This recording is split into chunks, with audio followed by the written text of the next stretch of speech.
Hi friends, welcome to Shailaja all in one channel. Friends, ఈరోజు మనము ఆలు బోండా ఈజీగా ఇంట్లోనే ఎలా చేసుకోవాలో చూద్దాము. ఫస్ట్ మనం ఆలుగడ్డలను తీసుకొని వీటిని బాయిల్ చేసుకోవాలండి. కుక్కర్లో అయినా వేసుకోండి, లేదంటే డైరెక్ట్గా అయినా ఉడకబెట్టుకొని వీటిని చల్లారనిచ్చి ఆ తర్వాత వీటిని స్మాష్ చేసుకోవాలి. ఆలుగడ్డలు చల్లారాక ఇలా స్మాష్ చేసుకోండి మెత్తగా అయ్యేలాగా. ఆ తర్వాత స్టవ్ మీద కళాయి పెట్టేసుకొని అందులో ఆయిల్ వేసుకొని ఆయిల్ వేడెక్కాక జీలకర్ర ఇంకా పచ్చిమిరపకాయలు ఉల్లిపాయలు కూడా వేసుకొని ఫ్రై చేసుకుందాము. ఫ్రెండ్స్, మీరు ఫస్ట్ టైం మా వీడియోస్ చూస్తున్నట్టయితే మా ఛానల్ని సబ్స్క్రైబ్ చేసుకోండి. ఉల్లిపాయలు ఫ్రై అయిపోయాక అల్లం వెల్లిపాయ పేస్ట్ కూడా వేసుకోవాలండి. ఆ తర్వాత కొంచెం పసుపు ఇంకా కొంచెం మిరియాల పొడి ఇంకా కారం కూడా వేసుకోవాలి. ఆ తర్వాత పుదీనా కొత్తిమీర కూడా వేసుకోవాలి. వీటన్నిటిని బాగా మిక్స్ అయిపోయి పుదీనా కొత్తిమీర ఫ్రై అయ్యే వరకు ఫ్రై చేసుకొని ఆ తర్వాత కొంచెం గరం మసాలా వేసుకోవాలి.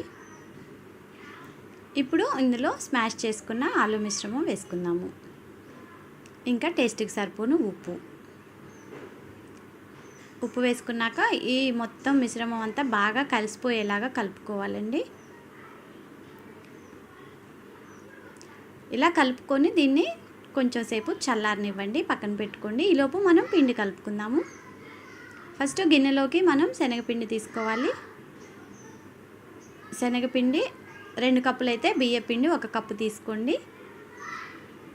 అందులో వాము ఇంకా టేస్ట్కి సరిపోని ఉప్పు, కొంచెం సోడా ఉప్పు, ఇంకా కలర్ కోసం కొంచెం పసుపు, ఇంకా టేస్ట్కి సరిపోను కారం వేసుకొని వీటిని బాగా కలుపుకోవాలి. ఎప్పుడైనా శనగపిండి 2 కప్పులు బియ్యపిండి 1 కప్పు అయితేనే ఏ బజ్జీ అయినా చాలా బాగుంటాయండి. టేస్ట్ బజ్జీ అయినా ఇలా బోండాలైనా బాగుంటాయి, పైన క్రిస్పీగా. ఇలా దీన్ని బజ్జీ పిండిలాగా కలుపుకోవాలి. అంటే కొంచెం తిక్కుగానే ఉండాలి బజ్జీ పిండి కంటే. ఆ తర్వాత ఈ చల్లారబెట్టుకున్న ఆలు మిశ్రమాన్ని బాల్స్ లాగా చేసుకొని మనం ప్లేట్లో పెట్టుకుందాము.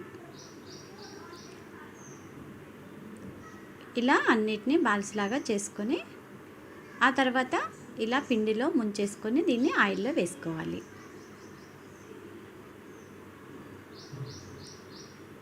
ఇలా చేతితోటైనా వేసుకోవచ్చు, గంటెతోటైతే ఈజీగా ఉంటుందండి. ఎందుకంటే ఆలు మిశ్రమం చాలా సాఫ్ట్గా ఉంటుంది కాబట్టి మనకి ఇట్లా ప్రెస్ అయిపోయినట్లు అవుతాయి. అందుకని మనం గంటెతో వేసుకోండి, ఈజీగా వచ్చేస్తాయి మీకు. ఇవి చిన్నపిల్లలు కూడా చాలా బాగా తింటారండి. అందరూ బాగా ఇష్టంగా తింటారు. మనం కొంచెం ఓపిక చేసుకొని ఇంట్లోనే పిల్లల కోసం పెద్దవాళ్ళ కోసం చేసి పెట్టవచ్చు.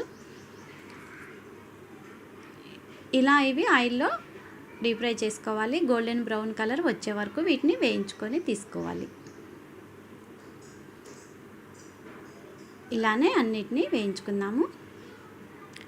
ఆ తర్వాత సర్వింగ్ బౌల్లోకి తీసుకోండి. అంతే అండి, ఆలు బోండా రెడీ. మీకు ఈ వీడియో నచ్చితే మా ఛానల్ని లైక్ చేయండి, షేర్ చేయండి, సబ్స్క్రైబ్ చేసుకోండి.